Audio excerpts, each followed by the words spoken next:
سورۃ الحجرات کی آیت نمبر 12 میں اللہ کریم نے فرمایا یا ایھا الذین آمنوا اجتنبوا کثیرا من الظن ان بعض الظن اثم۔ اے ایمان والو، بہت سارے گمانوں سے، بہت سارے خیالوں سے بچو۔ فرمایا بعض گمان بھی، بعض خیال بھی گناہ ہیں۔ کیسے بچیں؟ فرمایا ولا تجسسوا، یہ جاسوسی چھوڑ دو، یہ کسی کی باتوں، چھپی ہوئی باتوں کو تلاش کرنا چھوڑ دو۔ اس سے تم گمانوں سے بچو گے، وسوسوں سے بچو گے، خیالات سے بچو گے۔ نفسیاتی طور پر جو لوگ پاک صاف ہوتے ہیں نا، ان کی زندگی مطمئن ہوتی ہے۔ بہت زیادہ مال، دولت، وجاہت، شہرت کے باوجود جو لوگ نفسیاتی طور پر کسی میل کچیل کا شکار ہوتے ہیں، ذہنی طور پر،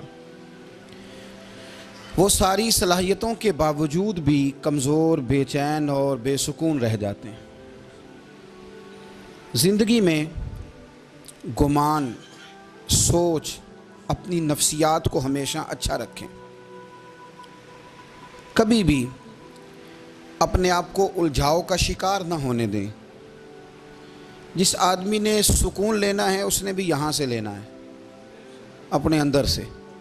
جس نے مطمئن ہونا ہے، اس نے بھی خود بخود ہی ہونا ہے، اور جس شخص نے بے سکون رہنا ہے، اس نے بھی خود بخود ہی رہنا۔ میرے نبی کریم علیہ السلام نے اپنے صحابہ کو مطمئن زندگیاں فراہم کیں، اطمینان بخش رویے حضور نے دیے۔ آپ غور فرمائیں گے کہ غریب ترین صحابہ بھی جب کوئی ان سے پوچھتا تھا کیفیت کیا ہے، تو وہ کہتے تھے الحمدللہ، اللہ نے ہمیں نبی کریم کا غلام بنا دیا ہے۔ اب ہم خود اپنے آپ کو اتنا نفسیاتی طور پر کمزور کر لیتے ہیں، سوچ سوچ کے کہ فلانا بڑا ہو گیا ہے، میں چھوٹا رہ گیا ہوں، فلاں آدمی آگے نکل گیا ہے، میں پیچھے رہ گیا ہوں۔ یہ چیز انسان کو کمزور کرتی ہے۔ انسان اگر یہ تصور کر لے کہ جو میرے حق میں بہتر تھا، میرے رب نے مجھے عطا کر دیا ہے، اسے سکون نصیب ہوتا ہے، پھر نفسیاتی مسائل ختم ہوتے ہیں۔ بڑے بڑے سمجھدار لوگوں کو کالا جادو ہو جاتا ہے،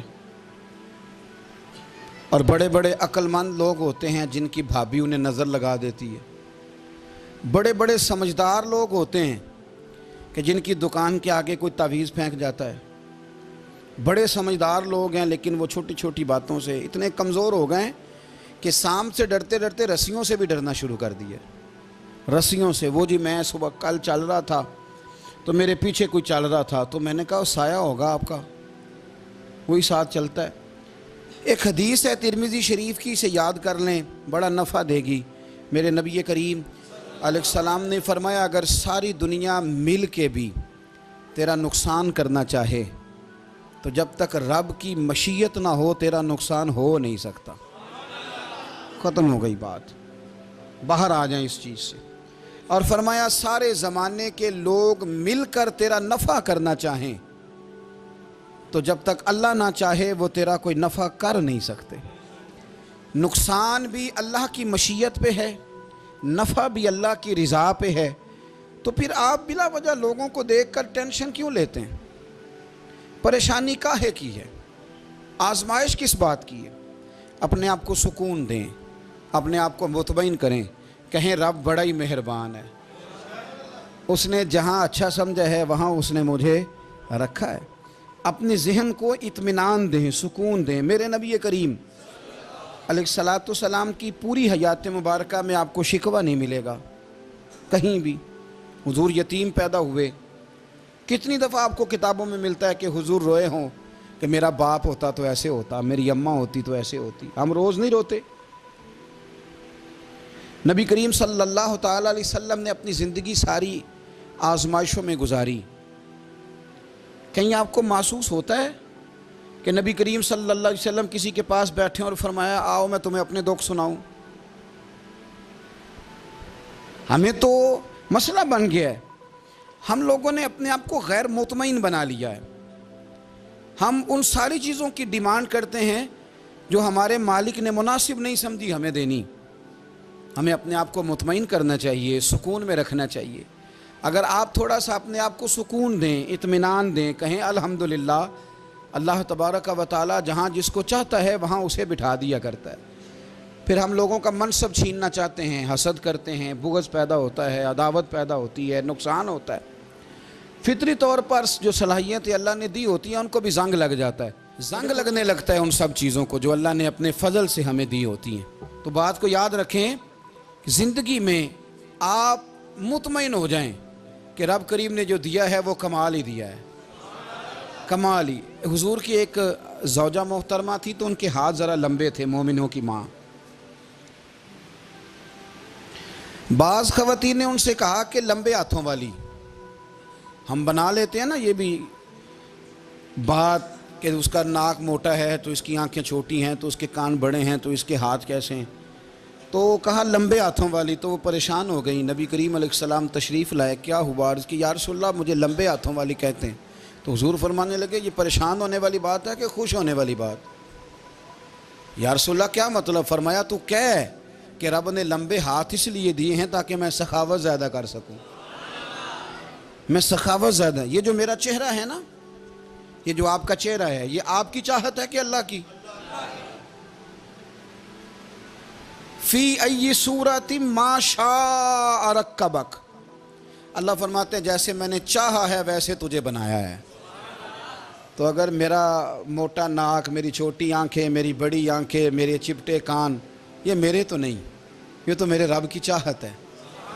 مجھے اپنے موٹے ہونٹوں سے نفرت کرنی چاہیے کہ اللہ کی چاہت سے پیار کرنا چاہیے؟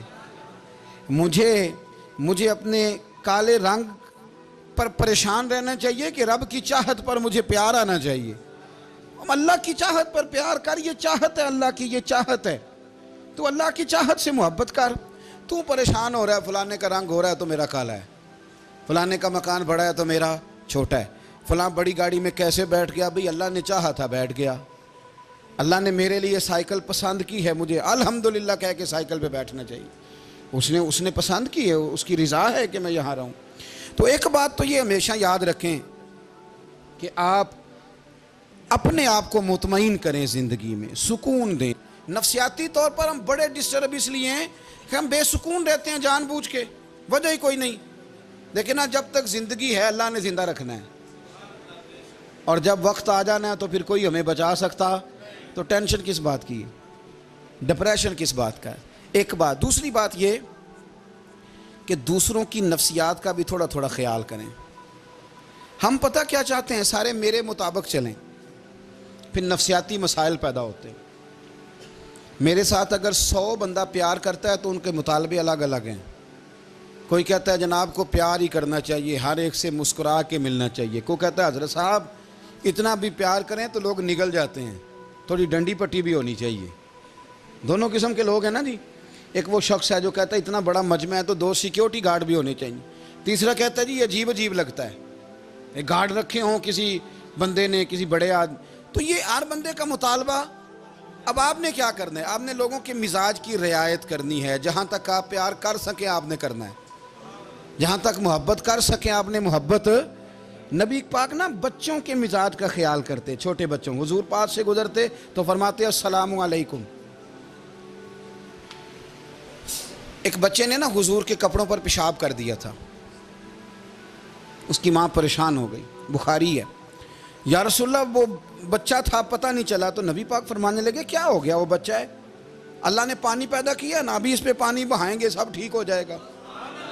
وہ بچہ ہے، لیکن حاجی صاحب گھر میں بگڑ جاتے ہیں، پوتا اگر پیشاب کر دے کہتے ہیں میں نماز پڑھنی ہوندی، وہ بگڑ جاتے ہیں۔ پیر صاحب بگڑ جاتے ہیں اس بات پہ، علامہ صاحب بگڑ جاتے ہیں، سیٹھ صاحب کہتے ہیں پتہ ہی نہیں بچے نے پیشاب کر دیا ہے۔ حضور نے فرمایا کہ بچہ بچہ ہوتا ہے، وہ چھوٹا ہے، اس کا ایک مزاج ہے، اس کا ایک مطالبہ ہے۔ اب آپ یہ کہیں کہ وہ بڑا مجھے پاک صاف سمجھتا ہے تو اس رویے سے میرے ساتھ وہ ملاقات کرے، آپ اس کے مزاج کی رعایت کریں گے۔ نبی کریم کے غلام کے بیٹے ہیں حضرت اسامہ بن زید، نواسوں کی بات نہیں سنا رہا، زید بن حارثہ حضور کے غلام تھے، ان کے بیٹے ہیں، چھوٹی عمر تھی، ناک بہ رہا تھا۔ ویسے دادا جی ناک صاف کر دیتے ہیں پوتے کا، ہو سکتا ہے وہ ڈانٹ دیں کہ چل دوڑ جا کتنا گندا، اماں سے کہا تیرا ناک صاف کرے۔